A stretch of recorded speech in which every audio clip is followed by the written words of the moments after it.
അരിഭക്ഷണങ്ങളും മറ്റുമൊക്കെ കുറക്കുക. നമ്മുടെ നാട്ടിൽ മാത്രം ഉണ്ടാകുന്ന പഴങ്ങൾ കഴിക്കുക. പുറത്തുനിന്ന് കൊണ്ടുവരുന്ന പഴങ്ങളൊന്നും കഴിക്കാതിരിക്കുക. അരി വെളുപ്പിച്ചിട്ട് ചോറ് വെക്കാതിരിക്കുക, പത്തിരി ഉണ്ടാക്കാതിരിക്കുക. ചുവന്ന അരി കൊണ്ട് ചോറുണ്ടാക്കുക, പത്തിരി ഉണ്ടാക്കുക. വീട്ടിലുള്ള അരിപ്പക്കിണ്ണം, അരിപ്പ, തരിപ്പ, സ്വീവിങ് ആ നെറ്റ് ഒഴിവാക്കുക. അങ്ങാടിയിൽ നിന്ന് മൈദപ്പൊടിയും ഗോതമ്പിൻ്റെ പൊടിയും ഒന്നും വാങ്ങാതിരിക്കുക. നജാത്തിൻ്റെ കീഴിൽ ഒരു മില്ല് തുടങ്ങിയിട്ട് ഗോതമ്പ് പൊടിച്ച് എല്ലാവർക്കും കൊടുക്കുക. അപ്പോൾ അതിൻ്റെ ലാഭം നജാത്തിന് കിട്ടും, നമ്മുടെ ആരോഗ്യവും നന്നാകും. നാട്ടിലൊക്കെ വയലിലൊക്കെ കൃഷി ചെയ്യുക, ആ നെല്ല് വെളുപ്പിക്കാതെ ഉപയോഗിക്കുക. ആയിഷ ബീവി റളിയല്ലാഹു അൻഹ പറയുന്നു, നമ്മുടെ കാലത്ത് അരിപ്പല്ല, പിന്നെ എങ്ങനെയായിരുന്നു നിങ്ങൾ ഈ ഉമി പോക്കിയിരുന്നതെന്ന് ചോദിച്ചാൽ, അത് ഒന്നിങ്ങനെ ചേറും ഒന്ന് ഊതും, ബാക്കിയുള്ളതൊക്കെ അവിടെ തന്നെ ഉണ്ടാകും.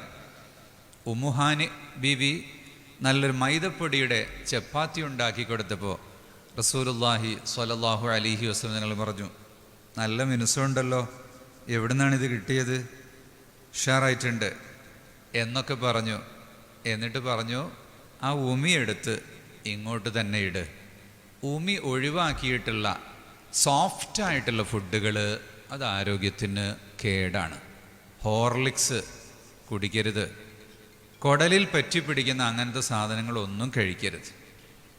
മെനയാന്ന് അജ്മീർ ഖാജ മൊയ്നുദ്ദീൻ ചിശ്തി ഖദ്ദസല്ലാഹു സിറഹുൽ അസീസ്, അവരുടെ ആണ്ടാണല്ലോ ഇപ്പോൾ, അവരുടെ നാട്ടിൽ നിന്നൊരാൾ വന്നു മർക്കസ് നോളജ് സിറ്റിയിൽ. ക്യാൻസറിൻ്റെ വലിയ ഡോക്ടറാണ്. എന്താ ക്യാൻസർ സ്പെഷ്യലിസ്റ്റിന് പറയാ? കുട്ടികളാരാ പറയുന്നവരെഴുന്നേറ്റൊക്കെ ചോദ്യം ചോദിച്ചാൽ മാത്രം പോരാ, ഉത്തരവും പറയണം. ക്യാൻസറിൻ്റെ സ്പെഷ്യലിസ്റ്റിന് എന്താ പറയാ? ഓങ്കോളജിസ്റ്റ്. ഓങ്കോളജിസ്റ്റ് ആയൊരു ഡോക്ടർ, വെസ്റ്റേൺ ഫെലോഷിപ്പൊക്കെ ഉള്ള ഡോക്ടറാണ്. അദ്ദേഹം പറയുന്നു, ക്യാൻസർ ഉണ്ടാകാനുള്ള ഏറ്റവും പ്രധാനപ്പെട്ട ഒരു കാരണം ബയോപ്സി ടെസ്റ്റാണ്. കേട്ടിട്ടുണ്ടാവും ബയോപ്സി ടെസ്റ്റ് എന്നില്ലേ? ക്യാൻസർ ഉണ്ടായാൽ ഒരു സെല്ല്, ഒരു കഷ്ണം മുറിച്ചെടുത്തിട്ട് അത് പൂനെയിൽക്കോ മദ്രാസിൽക്കോ അയച്ചു കൊടുത്തിട്ട് 2 ദിവസം കഴിഞ്ഞാൽ വിവരം കിട്ടും ക്യാൻസർ ആണെന്ന് പറഞ്ഞിട്ട്. ക്യാൻസർ ഉണ്ടാകാനുള്ള കാരണം ആ ബയോപ്സി എന്ന് പറയുന്ന ടെസ്റ്റാണ്. പിന്നെ ക്യാൻസർ ഒഴിവാകില്ല. പിന്നെ അവിടുന്ന് അങ്ങോട്ട് പറയാനില്ലല്ലോ. ക്യാൻസറിന് ചെയ്യുന്ന ചികിത്സയായ കരിക്കലും മുറിക്കലും വിഷം കലക്കി ഒഴിക്കലും, കീമോതെറാപ്പി എന്ന് പറഞ്ഞാൽ കെമിക്കൽ കലക്കിയിട്ട് ശരീരത്തിൽ ഒഴിക്കുക, കുടിപ്പിക്കുക മരുന്ന്. കരിക്കുക എന്ന് പറഞ്ഞാൽ എവിടെയെങ്കിലും ഒരു സെല്ല് മാത്രം ക്യാൻസർ ആയിട്ടുണ്ടെങ്കിൽ ആ കൈ മുഴുവനും കരിച്ചു കളയുക, പിന്നൊന്ന് അല്ലെ മുറിച്ചൊഴിവാക്കുക. ഓങ്കോളജിസ്റ്റ് ഡോക്ടറാണ് പറയുന്നത്. അദ്ദേഹം പറയുന്നത്, ആ കരിക്കലെന്ന് പറഞ്ഞാൽ എലിയെ പേടിച്ച് അടുക്കള ചുടുന്നത് പോലെയാണ്. ഇല്ലം ചുടുന്നില്ല, അടുക്കള ചൂടാണ്. അത് ഒരുപക്ഷെ അടുക്കള മാത്രം കരിക്കും, അല്ലെങ്കിൽ അതിനപ്പുറത്തുള്ള റൂമും കൂടെ തീപിടിക്കും. ക്യാൻസർ വന്നാൽ ഭക്ഷണം കൊണ്ടാണ് ചികിത്സിക്കേണ്ടത്.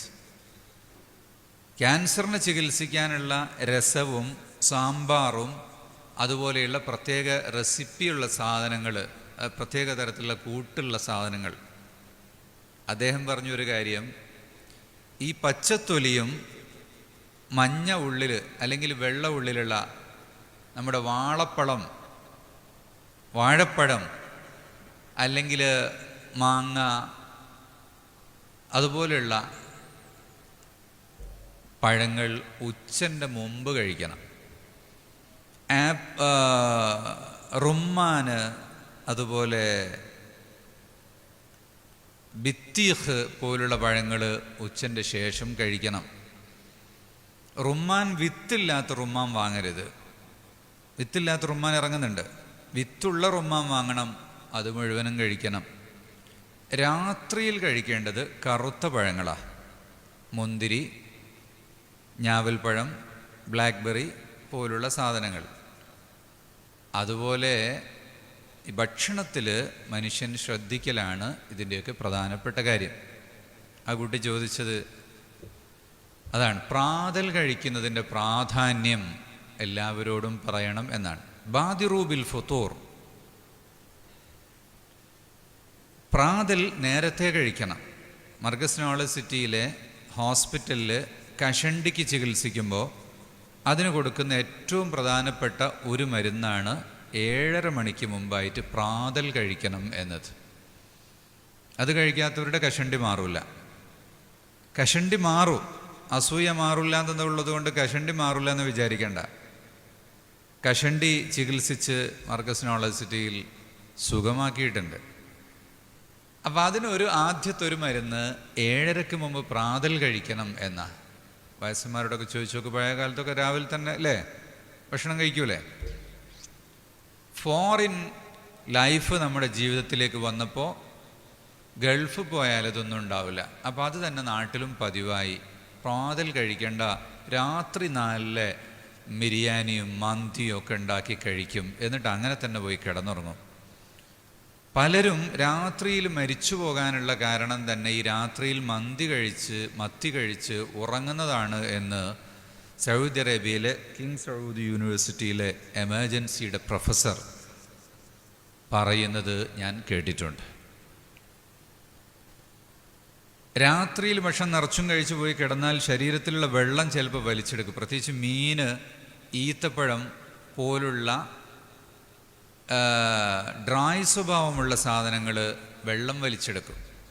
ഡെസേർട്ടിലുണ്ടാകുന്ന സാധനങ്ങൾ വെള്ളം വലിച്ചെടുക്കും. ഇമാം സുയൂത്തി റളിയല്ലാഹു പറയുന്ന, നബി സല്ലല്ലാഹു അലൈഹി വസല്ലം തങ്ങൾ ഈത്തപ്പഴം കഴിച്ചാൽ ഉടനെ വെള്ളം കുടിക്കും.